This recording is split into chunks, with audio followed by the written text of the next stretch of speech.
안녕하세요. 지성아이씨 박준영입니다. 이번 영상은 음식물 쓰레기 줄이기라는 내용을 가지고 이야기해 볼까 합니다. 평상시에 여러분들은 집에서나 혹은 식당에서 음식물들을 많이 남기시는 편인가요? 저 같은 경우는 제 스스로 어떤 규칙이 있어서 너가 먹을 수 있는 만큼만 주문을 하고 음식물 남기지 말자라는 미션을 수행을 하면서 제 나름대로의 성취감을 높여가고 있습니다. 제가 이렇게 하게 된 계기가 좀 있는데, 식당에 가서 이제 밥을 먹고 주변을 좀 보는 습관이 있어서 주변 사람들이 이제 다 음식을 먹고 떠나가는 그 자리를 종업원들이 와서 막 치우잖아요. 그러면 굉장히 많은 음식물들이 버려진다라는 게 제 눈에 보였거든요. 그래서 저는 그런 모습들을 계속 봐와서인지 나는 그렇게 하면 안 되겠다. 그래서 내가 필요한 만큼만 주문을 하고 꼭 내가 주문한 거에 대해서는 다 먹고 나가자라는 저만의 어떤 철칙이 생긴 것 같습니다. 분명히 사람들은 본인이 얼마나 먹는지 알 거고 내가 좋아하는 음식과 싫어하는 음식이 어떤 건지 알 거예요. 그런데 그럼에도 불구하고 음식물이 남겨지는 이유는 제 생각에는 한국에서는 이걸 정이라고 얘기하기도 하고 인심이라는 얘기를 하기도 합니다. 그러니까 우리가 뭐 설렁탕을 하나 주문하면 기본적으로 깍두기, 고추, 뭐 양파절임, 뭐 여러 가지 이제 밑반찬들이 이렇게 나오게 되는데, 그 중에서 분명히 본인이 못 먹는 음식도 있을 거예요. 뭐 싫어하는 것들도 있고, 아니면 너무 매워서 못 먹거나 뭐 알레르기가 있다거나, 각자만의 다 음식에 맞는 게 다 다른데 그거를 기본찬으로 이렇게 내어주면 고맙긴 하지만 내가 어차피 먹지 못하기 때문에 사실 뭐 고마움도 느낄 수 없는 거죠. 그냥 뭐 인스타에 혹은 SNS에 이렇게 사진 찍기 좋은 그런 용도랄까요? 제가 최근에 그 2박 3일 그 홍콩 전시회를 다녀왔습니다. 뭐 1차원에서 이제 간 건데, 거기서는 물값, 그 다음에 물티슈 값도 다 받더라고요, 비용으로. 근데 가만 생각해 보면 이게 어떻게 보면 비용이잖아요, 당연히. 물도 그 식당의 어떤 자산이고, 물티슈도 당연히 자산이고, 또 그거를 갖다 주기 위해서 종업원들이 서빙을 해야 되고, 물론 서비스업이긴 하지만. 그래서 저는 또 이런 것들을 보면서 한국에서 주는 그런 제공해주는 모든 서비스들이 당연한 게 아니구나라는 생각을 하게 되었습니다. 그리고 거기는 모든 음식들이 다 가격화돼 있어요. 그러니까 뭐 내가 나물을 하나 시키더라도 당연히 값을 지불해야 되는 거고, 뭐 메인 메뉴뿐만이 아니라 모든 사이드 메뉴가 다 메뉴화되어 있습니다. 그런데 한국은 그게 아니죠. 그래서 여러분들께 한번 제안을 해보고 싶은 건, 우리도 다른 나라처럼 이렇게 뭔가 밑반찬을 무작정 깔아주는 게 아니라 이거를 다 가격화해서 주문을 하면 어떨지, 그러면 훨씬 더 음식물 쓰레기가 줄어들지 않을지 라는 생각이 들었습니다. 예를 들어 국밥 전문집을 제가 들어갔어요. 근데 국밥이 한 그릇에 뭐 예를 들어 8,000원이다. 근데 8,000원을 주문하면 깍두기하고 김치하고 뭐 양파하고 뭐 여러 것들이 다 같이 나와요.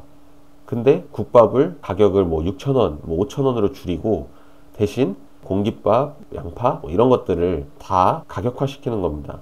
그렇게 하면 메인 요리는 충분히 저렴한 값을 즐길 수가 있고, 나는 뭐 깍두기를 안 먹어, 뭐 나는 양파는 꼭 필요해, 뭐 이런 사람들한테 꼭 필요한 것들만 주문을 할 수 있기 때문에 식당에서도 음식물 쓰레기를 줄일 수가 있고, 이 음식물 쓰레기를 줄이면 하루에 음식물 쓰레기를 버리기 위해서 화물차가 계속 왔다 갔다 한다거나, 아니면 우리가 식자재 같은 거를 줄일 수가 있어서 자원을 결과적으로 줄이게 되고, 이것들이 경제적 이익으로 환원이 될 수 있다라는 생각을 하게 되었습니다.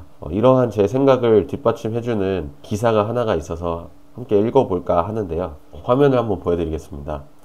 한국일보라는 언론사에서 쓴 기사이고요. 제목은 음식물 쓰레기 줄이기, 밑반찬 깔아주는 문화부터 바꿔야 라는 제목입니다.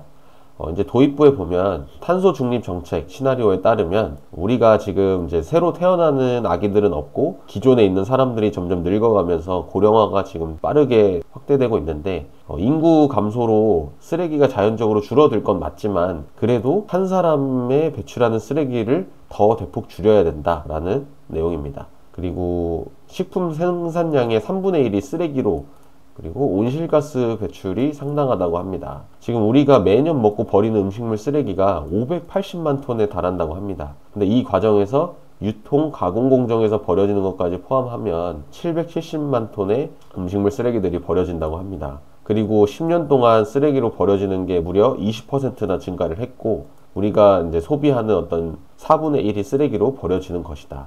그리고 우리나라에서는 뭐 곡물 자급률이 21%밖에 안 된다. 우리는 주로 중국이나 여러 해외에서 쌀이라든지 밀이라든지 보리라든지 이런 것들을 수입해서 식자재를 소비하고 있는데, 이렇게 버려지는 것들에 대해서 사회적 비용이 너무 낭비가 된다는 거예요. 그래서 절대적으로 이 쓰레기 양을 줄여야 한다. 음식점과 급식소에서 쓰레기 발생량을 줄여야 한다. 폐기관리법에 따르면 대형 음식점은 음식물 쓰레기 감량 계획을 세워서 실행하도록 되고 있는데, 이게 너무 형식적으로 관리가 되고 있다 보니 제대로 줄여지지 않는 겁니다. 그래서 이런 것들을 세분화해서 음식점이나 급식소에서는 이런 감량 목표를 주고 강하게 관리를 해야 된다라는 주장입니다. 그러니까 여기에도 나오죠. 필요한 반찬만 돈을 내고 사먹는 주문식 단제도가 도입되어야 한다. 네, 저도 이런 거에 대해서 굉장히 공감을 하고 있습니다. 네, 분명하게 우리가 음식을 먹으면서 충분히 줄일 수 있는 쓰레기들이 저는 있다고 생각합니다. 이게 다 여러분들이 비용을 낸다라고 생각하면 분명히 아까워서라도 조금 더 먹게 될 것이고, 좀 더 경각심을 갖게 될 것입니다. 이게 뭐 별거 아닌 것 같지만 하루에 먹는 이런 음식물 쓰레기 양을 줄이다 보면 조금 더 건강하고 깨끗한 사회가 만들어지지 않을까 해서 이 영상을 한번 만들어 봤습니다. 네, 오늘 영상은 여기서 마치고요. 저는 다음 시간에 다시 돌아오겠습니다. 감사합니다.